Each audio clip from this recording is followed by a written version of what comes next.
So hello friends, तो कैसे हैं आप लोग।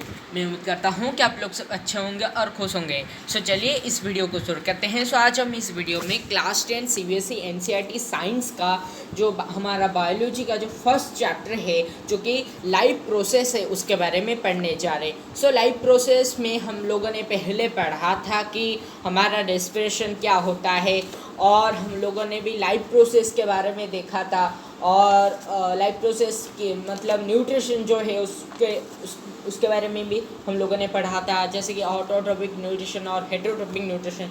तो ये सारे वीडियोस को अगर आप देखना चाहते हैं तो मैं डिस्क्रिप्शन में लिंक दे दूँगा, आप लोग देख सकते हैं। सो चलिए पहले हम देखते हैं इस वीडियो में क्या ट्रांसपोर्टेशन एक्चुअली क्या होता है। तो आज हम इस वीडियो में स्पेशली ट्रांसपोर्टेशन के बारे में पढ़ने जा रहे हैं। जितना हो सके मैं आप लोगों को ट्रांसपोर्टेशन के बारे में बता दूंगा।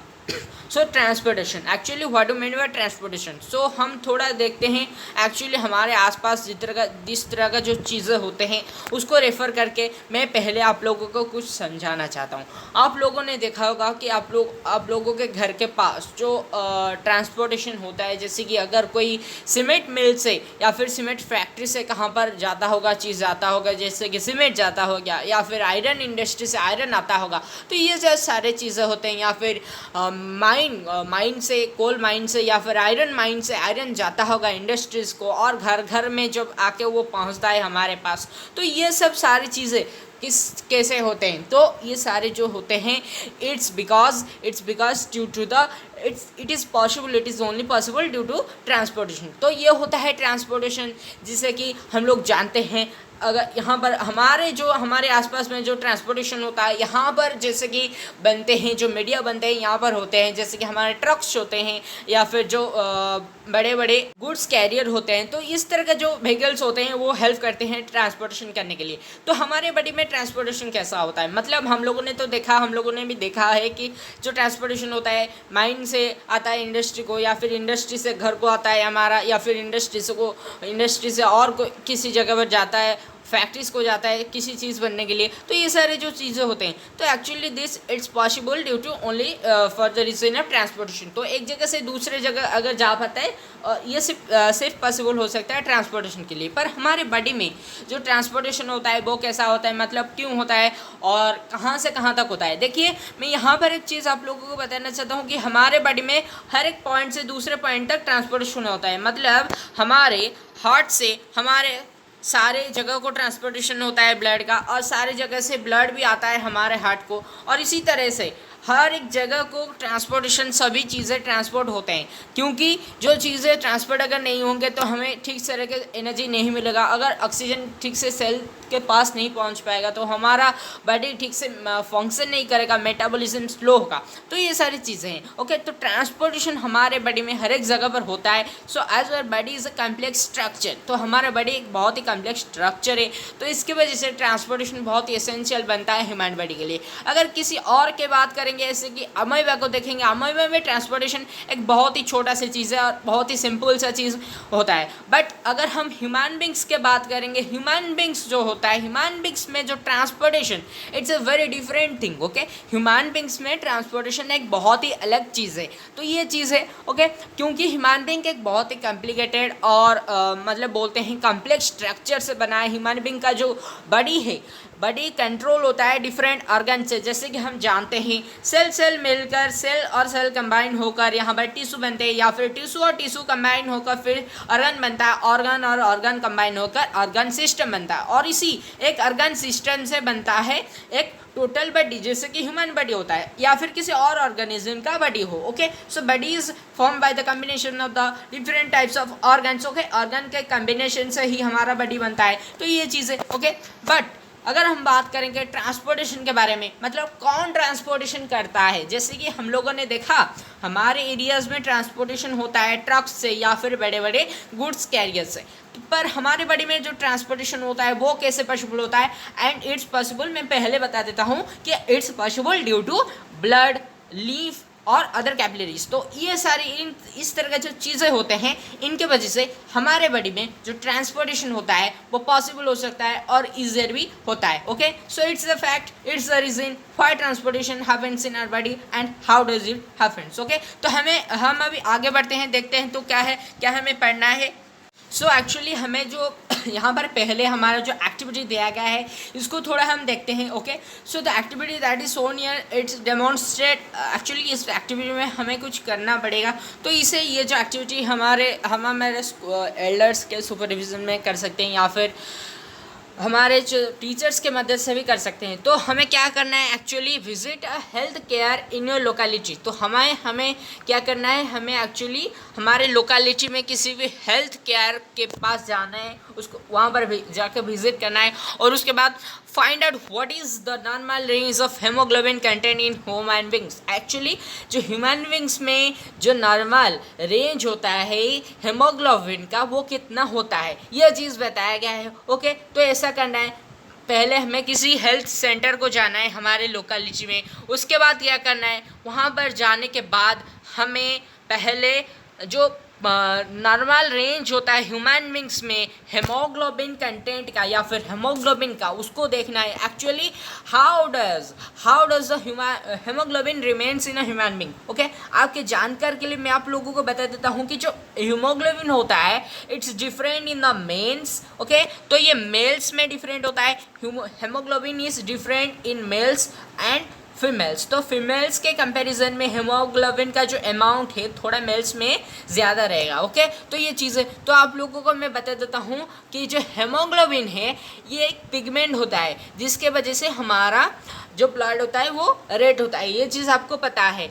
और अभी हम देखते हैं is it the same for children and adults. यानी कि जैसे कि मैंने बताया पहले, तो मेल्स और फीमेल्स में हेमोग्लोबिन डिफरेंट होता है, but is it same for children and adults. क्या ये सेम होता है चिल्ड्रंस और अडल्ट्स के लिए? ओके, तो ये चिल्ड्रंस और अडल्ट्स में थोड़ा डिफर करेगा। ओके, तो ये बात है, क्योंकि अडल्ट्स में हेमोग्लोबिन का जो परसेंटेज होगा या फिर जो रेंज होगा या फिर जो कंटेंट होगा it will be something higher than the children. Okay, ये चीज़ है। उसके बाद is there any difference in the haemoglobin levels for men and women. जैसे कि मैंने बताया it's true that the haemoglobin level will differ from the men to women, यानी कि मेल से फीमेल तक हेमोग्लोबिन का जो लेवल है वो डिफर करेगा। ओके, उसके बाद हमें क्या देखना है, देखिए उसके बाद हमें देखना है visit a veterinary clinic in your locality. ये तो था ह्यूमन बींग्स के बारे में, मतलब हम जाएंगे ह्यूमन बींग्स के क्लिनिक में। ओके, अब हम जाएंगे वेटनरी क्लिनिक में। ओके, तो उसके बाद visit a veterinary clinic in your locality. उसके बाद find out what is normal range of haemoglobin content in an animal like a buffalo और काउ। ये सारी चीज़ों को आपको करना है और मुझे कमेंट में बताइए आप लोग की ये हेमोग्लोबिन कंटेंट डिफरेंट एनिमल्स या फिर ऑर्गेनिजम्स में कैसा होता है ह्यूमन बींग्स में। Okay, so is this content different for in cats mails and female animals.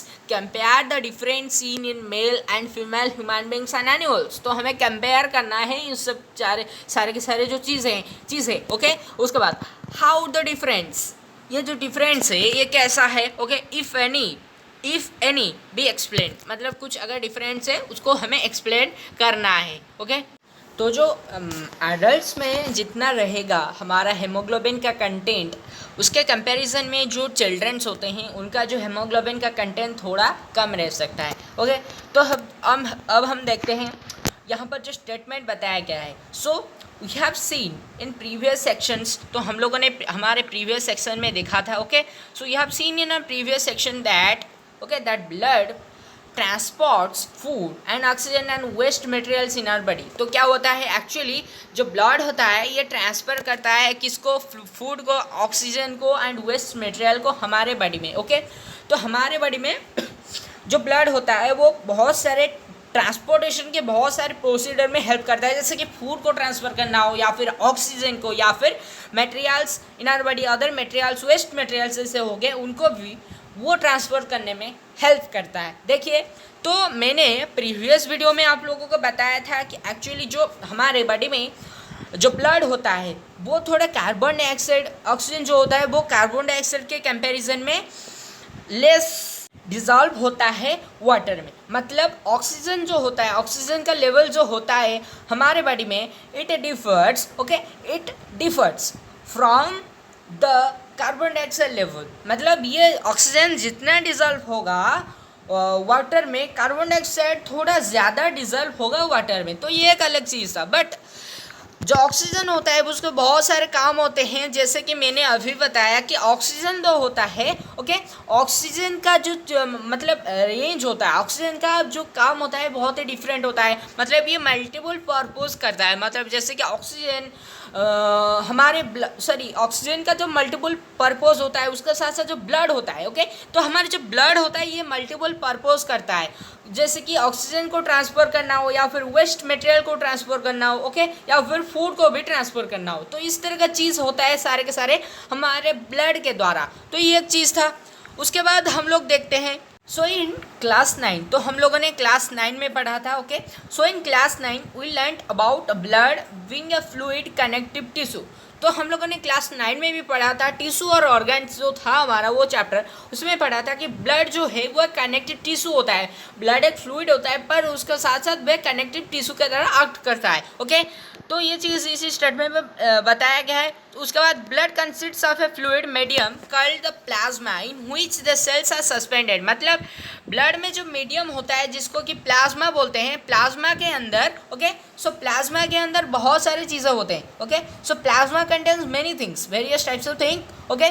तो प्लाज्मा में जो सेल्स होते हैं, मतलब प्लाज्मा में सेल्स सस्पेंडेड होता है। So blood consists of a fluid medium called the plasma in which the cells are suspended. Plasma के अंदर सेल्स होते हैं, सेल्स प्रेजेंट होते हैं। So plasma transports food, carbon dioxide and nitrogenous waste in the dissolve form. मतलब क्या होता है प्लाज्मा, मैंने बताया था कि ब्लड हुआ या फिर हमारे जो ब्लड या फिर उसका लिम्फ ब्लड होता या फिर लिम्फ या फिर कैपिलरीज होते हैं वो भी ट्रांसपोर्टेशन करते हैं, पर यहाँ पर प्लाज्मा भी जो होता है वो भी ट्रांसपोर्टेशन में हेल्प करता है। जैसे कि यहाँ पर बोला गया है कि द प्लाज्मा, ओके, थोड़ा मैं कलर चेंज कर देता हूँ। सो उसके बाद plasma transports food, carbon dioxide, nitrogenous waste in dissolve form. मतलब प्लाज्मा जो होता है वो ये सारी चीज़ें जैसे कि कार्बन डाइऑक्साइड हो गए या फिर फूड हो गया या फिर हमारा जो नाइट्रोजनियस वेस्ट, इस तरह का चीज़ें प्लाज्मा इनको भी ट्रांसपोर्ट करता है, okay.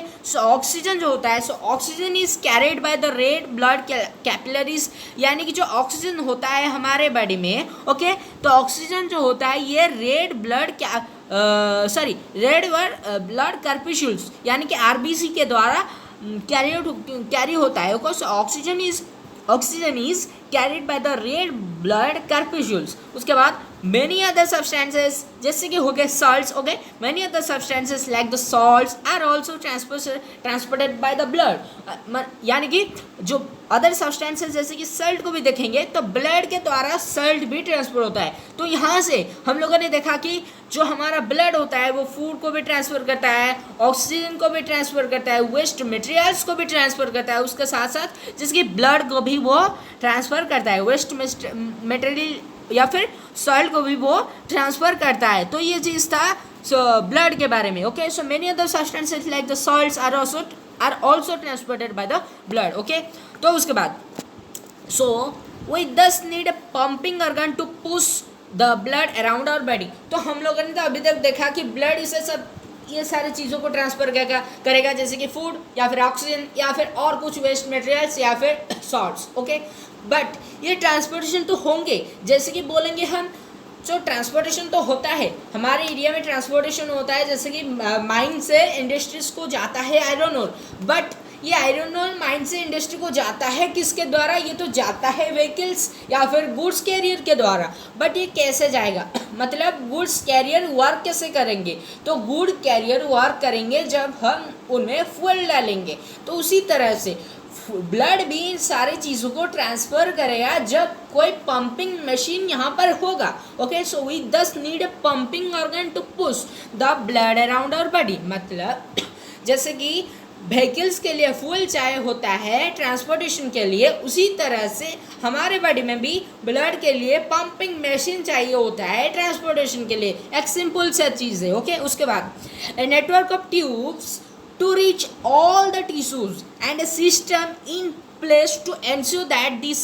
network can be repaired if damaged। मतलब यहाँ पर ये चीज़ है कि जो ये सारे चीज़ कैरी आउट होता है, जैसे कि ब्लड लेगा तो चीज़ों को, बट ब्लड जो लेगा उसके बाद अगर कोई नेटवर्क नहीं होगा तो टिश्यू के पास सब कुछ पहुंच नहीं पाएगा, खाद्य पदार्थ यानी कि फूड या फिर ऑक्सीजन वहाँ पर ट्रांसफर नहीं हो पाएगा सही ढंग से। तो ये चीज़ है। Okay, so network of tubes to reach all the tissues. Okay, चाहिए नेटवर्क ऑफ टिश्यूज भी नेटवर्क ऑफ ट्यूब्स ज़रूरत होते हैं। ओके, ताकि जो सारे चीज़ें टिश्यूज के पास अच्छे तरीके से पहुंच सके। ओके, और उसके बाद एंड सिस्टम, उसके साथ साथ एक सिस्टम का भी ज़रूरत होता है, ताकि अगर ये जो सिस्टम है हमारा, जैसे कि ये नेटवर्क हो या फिर जो सिस्टम ब्लड जिससे ट्रांसफर होता हो, okay, so and a system in place to ensure that this network can be repaired if damage. मतलब और एक सिस्टम होना चाहिए ताकि ये जो ट्रांसपोर्टेशन का जो प्रोसीडर होता है,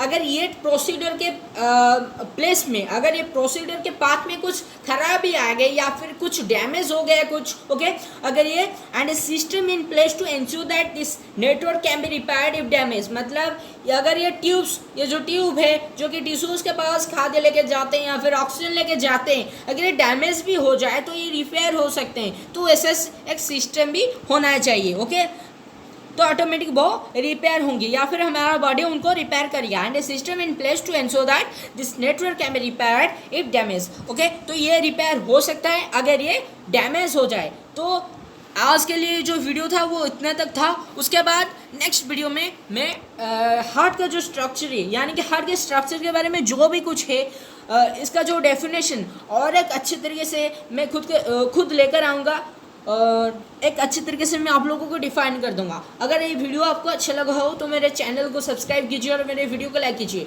so thank you for watching my video. मिलते हैं अगले वीडियो में। सारे के सारे लिंक मैं डिस्क्रिप्शन में दे दूंगा। अगर आपको हार्ट का भी स्ट्रक्चर का अगर डायग्राम चाहिए, स्ट्रक्चर हार्ट का स्ट्रक्चर का इमेज चाहिए, ओके, तो आप डिस्क्रिप्शन से लिंक ले सकते हैं। So thanks for watching my video. मिलते हैं अगले वीडियो में।